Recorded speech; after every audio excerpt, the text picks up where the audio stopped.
Si vous traversez une période difficile, cette vidéo peut changer votre vie car elle vous présente quelques conseils du Padre Pio à ceux qui souffrent. Ces mots simples sont extraits de lettres que le Padre Pio a écrites à des personnes qui lui demandaient conseil. Ce sont des milliers ou des dizaines de milliers de réponses personnelles écrites de sa main et conservées dans les archives du monastère de San Giovanni Rotondo.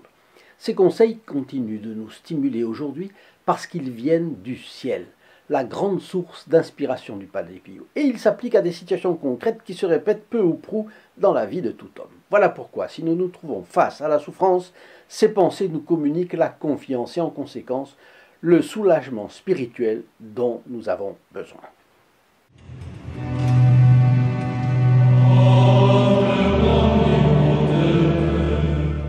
Chers amis fidèles du Padre Pio, bonjour, mon nom est Jean Goyard et vous assistez au programme sur les pas du Padre Pio. Aujourd'hui, vous êtes éprouvés, venez et voyez. Canonisé en 2002, le Padre Pio est un des saints les plus stupéfiants du XXe siècle. Ce moine capucin a consacré sa vie à arracher les âmes aux griffes du diable. Les personnes affluaient vers lui des quatre coins de la planète et venaient lui demander de prier pour des situations catastrophiques. Il priait la Sainte Vierge et Dieu accomplissait les miracles, les guérisons, les apaisements demandés. Il avait le don de lire dans les âmes, celui de connaître le passé, le présent, le futur des personnes. Sa vie est pleine d'enseignements. En particulier, le Padre Pio a rédigé de belles prières que nous avons insérées dans un opuscule facile d'utilisation qui se met dans votre sac ou dans votre poche et vous pouvez ainsi à tout instant élever votre âme vers Dieu. Si vous voulez en profiter gratuitement et franco de port, pour vous ou un proche, téléphonez au 08 05 36 08 47, appel gratuit depuis la France métropolitaine, appel local depuis les DOM-TOM et depuis le Canada, téléphonez au 1 844 398 88 67. Allons au conseil du Padre Pio. Le premier, la foi est la torche qui guide les pas des esprits désolés. L'idée est la suivante. Dans l'épreuve, nous sommes comme désemparés. Vous savez ce qu'on appelle un navire désemparé. C'est un navire qui ne peut plus compter sur son gouvernail, qui est cassé, qui est perdu, etc. Sans gouvernail, impossible de choisir sa direction. Dans une telle situation, notre esprit est désolé. Nous sommes dans un tunnel. Et pour se diriger dans ce tunnel, la torche, c'est la foi, nous dit Padre Pio. Ce n'est pas seulement la foi comme vertu théologale infusée par Dieu dans notre âme dont il s'agit ici. Non. C'est tout ce qu'est la foi pour nous, l'ensemble des principes de la religion catholique, les raisons des points de notre foi auxquels nous croyons, et dans l'épreuve, dans les tentations, ce qui nous empêche de tomber, ce ne sont pas les grâces sensibles que nous avons reçues lorsque tout allait bien et que nous sentions Dieu près de nous. Non, dans l'épreuve, quand le démon nous susurre à l'oreille que la religion catholique c'est du vent, quand il nous suggère, comme à Sainte Thérèse de Lisieux, qu'après la mort c'est le néant, dans ces moments, ce sont les vérités de la foi qui nous retiennent et nous empêchent de tomber dans le précipice infernal. C'est pourquoi le catéchisme nous fait l'obligation d'approfondir dans toute la mesure du possible notre foi. C'est aussi la raison pour laquelle on apprenait autrefois le catéchisme par cœur. Ça restait. Dans les moments de tentation, ça revenait. Vous comprenez? Si l'on n'approfondit pas les vérités de notre foi, qui sont dans le catéchisme, ça se trouve dans le catéchisme sur Internet, nous risquons vraiment d'être un jour comme la cigale des fables de La Fontaine, qui se trouva fort dépourvue quand la bise fut venue. Le conseil de Padre Pio en contient donc implicitement un autre. Nous avons un peu de temps, nous ne savons pas combien de temps Dieu va nous laisser sur terre. Pour certains, c'est quelques jours, pour certains, c'est quelques mois, pour quelqu'un, c'est quelques semaines, qui sait, quelques années, qui sait. Nous avons donc un peu de temps. Approfondissons telle ou telle vérité qui nous touche particulièrement et accrochons-nous-y. Ne perdons pas non plus une occasion d'approfondir notre belle foi catholique, si cohérente en tout, qui ne se contredit jamais. Deuxième principe, mettez toute votre confiance en Dieu seul. Une maladie grave se déclare chez quelqu'un. Quel est généralement son premier réflexe? S'angoisser, essayer de deviner ce qui peut se passer, donc deviner l'avenir, qui pourtant ne nous appartient pas, ressasser l'inquiétude et faire confiance au médecin ou dans sa bonne étoile ou dans les deux. Consulter les médecins est évidemment un devoir, mais on ne peut pas leur faire une confiance absolue, comme ce fut la mode à une époque où on se persuadait que le progrès n'avait pas de limite et que petit à petit l'homme finirait par conjurer la maladie et peut-être même la mort. Les médecins sont les premiers à dire, de nos jours, que leur métier est un art, fondé sur des vérités scientifiques, certes, mais non une science parfaite. C'est un art, disent-ils, avec tout ce que cela comporte d'appréciation personnelle, de possibilités d'erreur, et puis de résultats aléatoires. Alors consulter les médecins et leur obéir, parce que nous avons le devoir d'employer les moyens à notre disposition, ça il faut le faire, tout en mettant notre espérance en Dieu seul. Voilà ce que nous conseille le Padre Pio, et c'est ce que montrent 1000 fioretti de sa vie. Donc, faire confiance à Dieu notre Seigneur, reconnaître humblement que c'est de lui que nous dépendons vraiment et totalement. Troisième conseil, la souffrance supportée chrétiennement est la condition que Dieu, auteur de toutes les grâces et de tous les dons qui conduisent au salut, a établie pour nous concéder la gloire. Il faut s'appesantir là-dessus, parce qu'il est arrivé qu'un ou plusieurs bonzes arrivent à mettre leurs bras dans le feu et l'y maintiennent jusqu'à être profondément brûlés.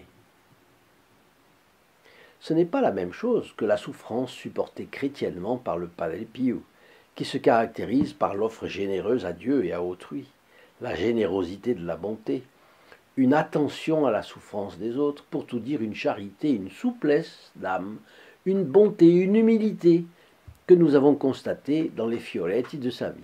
Cela n'a rien à voir avec le bonze que j'évoquais, et qui se livre à la souffrance dans le but de prouver la domination de sa volonté sur ses instincts et sa sensibilité. En définitive, par orgueil.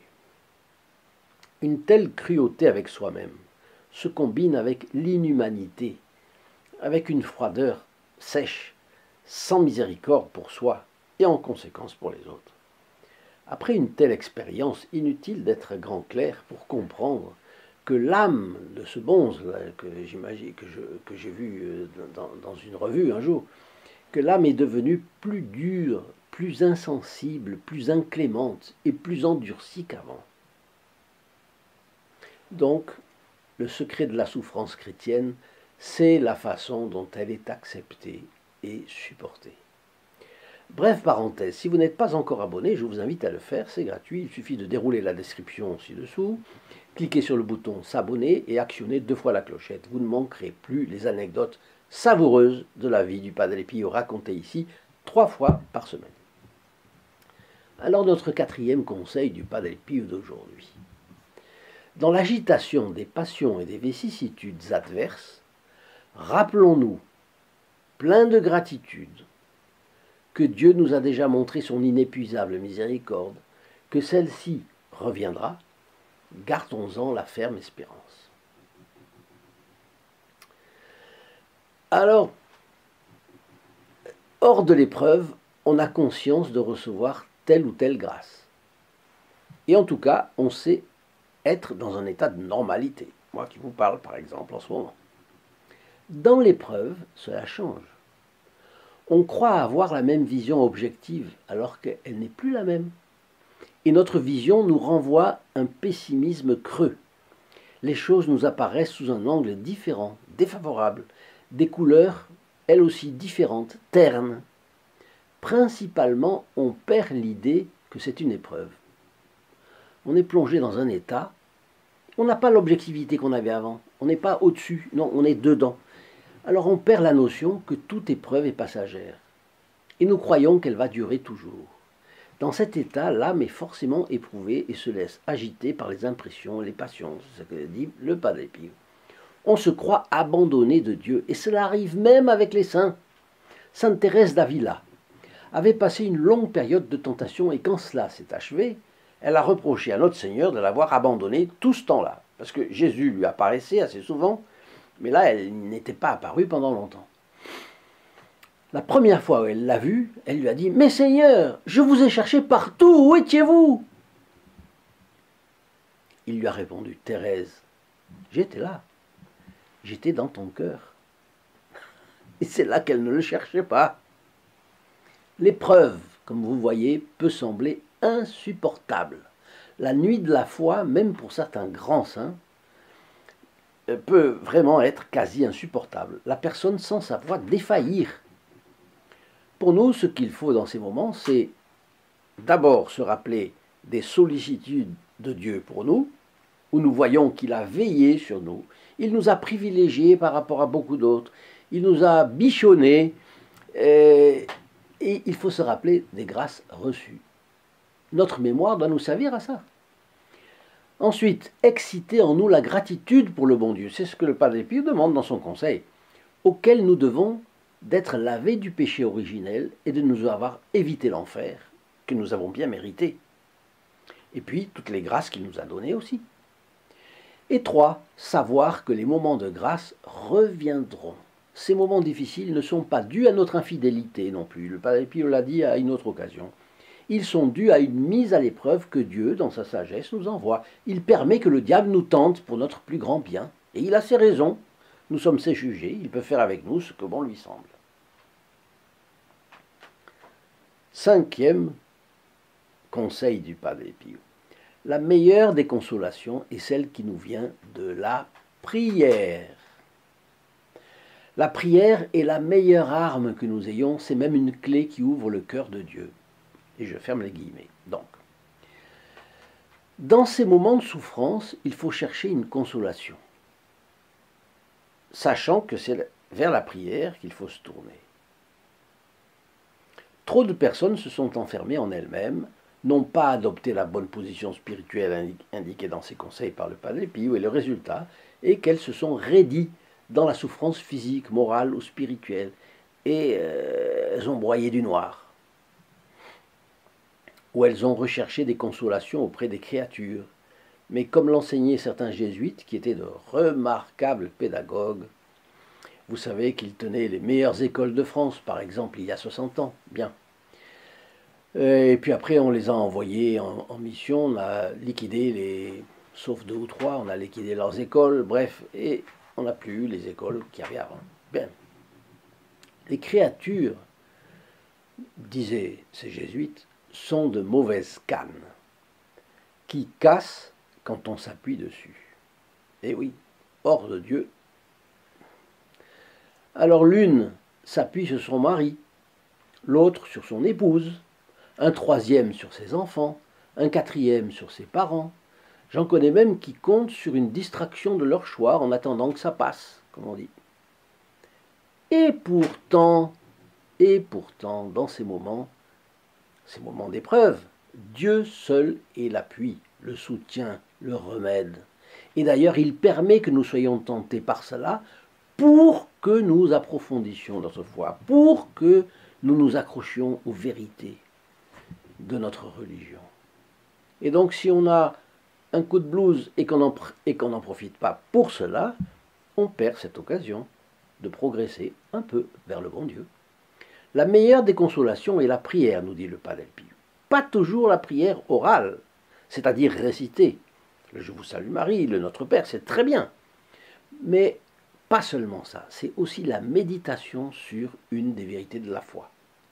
Et c'est le dialogue avec Notre-Dame et nos saints préférés également. Parce que nous pouvons leur confier nos difficultés, leur demander leur aide. Alors je vais vous partager maintenant le 6e conseil de notre excellent Capucin. Avant, si vous avez aimé cette vidéo, soyez gentil de le dire, laissez-moi vos commentaires, je les lirai avec intérêt.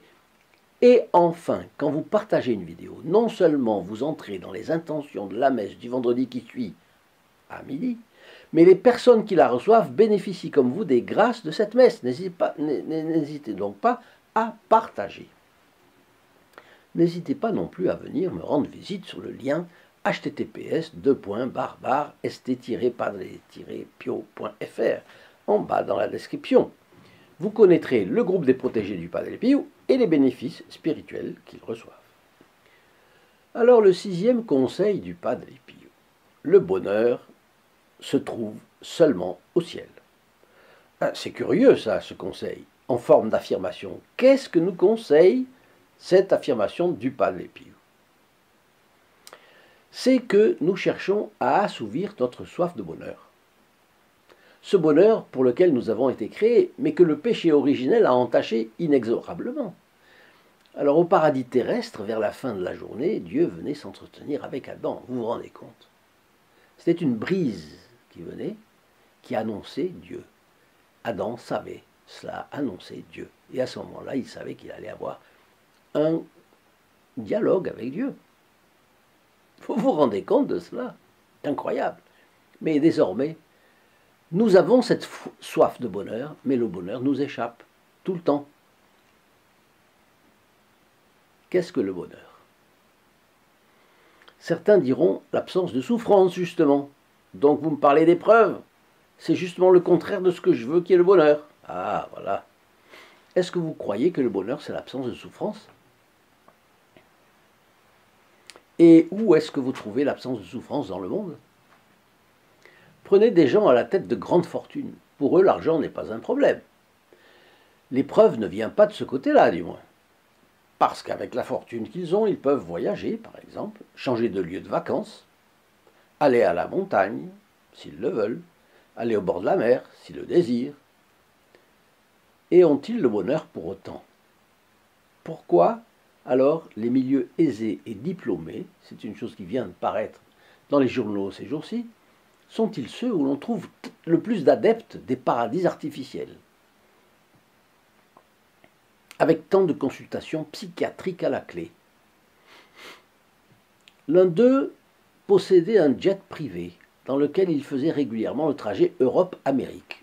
Et un jour, un de ses amis a été invité à l'accompagner et il a été stupéfait d'entendre que le propriétaire du jet faisait marcher 2 radios différentes en même temps, donc sur des ondes différentes, pour arriver à s'endormir. Même une onde ne suffisait pas. On aurait pu imaginer, il met de la musique. Non, même pas. 2 radios qui déblatéraient pour lui permettre de s'endormir. C'est évidemment du domaine de la pathologie, ça. Il était-il heureux? Évidemment que non. Pourquoi tant de suicides? Même conclusion. Autre exemple. Si vous aviez tout ce que vous désirez, auriez-vous un bonheur sans partage? J'affirme que non. Aimant la montagne et le calme des alpages, vous vous y installeriez avec plaisir, et après 2 ou 3 ans d'affilée, cela ne durerait même pas cela. Vous seriez fatigué de l'endroit et voudriez changer de crèmerie. Si vous aimez la mer, vous iriez près de la mer, et après le même temps, vous souhaiteriez être à la campagne, retiré de la masse des personnes qui fréquentent les bords de mer. Puis l'activité de la ville vous manquant, vous vous installeriez dans un centre qui aurait des activités culturelles, bien pourvues en animations diverses. Parce que le bonheur n'existe pas ici-bas. D'abord parce que nous avons été créés pour le bonheur complet, d'où notre soif de bonheur, mais qui est, ce bonheur, la contemplation de Dieu. Nous sommes incomplets et seul Dieu nous complétera. Et ensuite parce que, la deuxième raison, c'est que le péché originel a blessé notre nature, qui est bancale depuis lors. Et l'homme a tendance à se fatiguer de tout. Voilà pourquoi le Padre Pio nous rappelle à propos de l'épreuve que le bonheur ne se trouve qu'au ciel. Dans l'épreuve, la souffrance pèse comme la croix nue et brute que notre Seigneur Jésus-Christ a portée jusqu'au Golgotha. Et il est bon de se rappeler alors, quand nous y serons, que le bonheur ne se trouve qu'au ciel, qu'il convient de charger la croix que Dieu nous donne à porter à l'endroit où il veut que nous la portions. Hors de cela, tout est illusion. N'ayons pas pour autant une vision pessimiste de la vie. C'est une vallée de larmes? Oui, mais une vallée de larmes où il est recommandé de recueillir les fleurs que Dieu a mises sur notre parcours afin d'avoir le courage nécessaire pour affronter les difficultés. Les mondes minéral, végétal, animal sont des occasions où trouver des symboles de Dieu qui nous prépareront à le connaître. Chez les humains, il y a du mauvais aujourd'hui plus que jamais, mais il y a du bon aussi. Et il faut savoir regarder différemment les hommes tels ont été créés par Dieu avec quelle qualité. Et plus haut que les hommes, nous trouvons l'Église catholique, apostolique et romaine, corps mystique du Christ. Et tout ce que l'Église a inspiré, la musique, la peinture, la sculpture, la littérature, la cuisine, les arts. En y réfléchissant, selon les penchants de chacun, il y a beaucoup à admirer dans cette vallée de larmes. Dieu a créé cela pour que tout cela nous serve à l'adorer. Alors je vous souhaite une excellente journée, à notre prochaine vidéo. Au revoir. In nome del Padre, del Figliolo e dello Spirito Santo, e così sia. Sia lodato Gesù e Maria, oggi e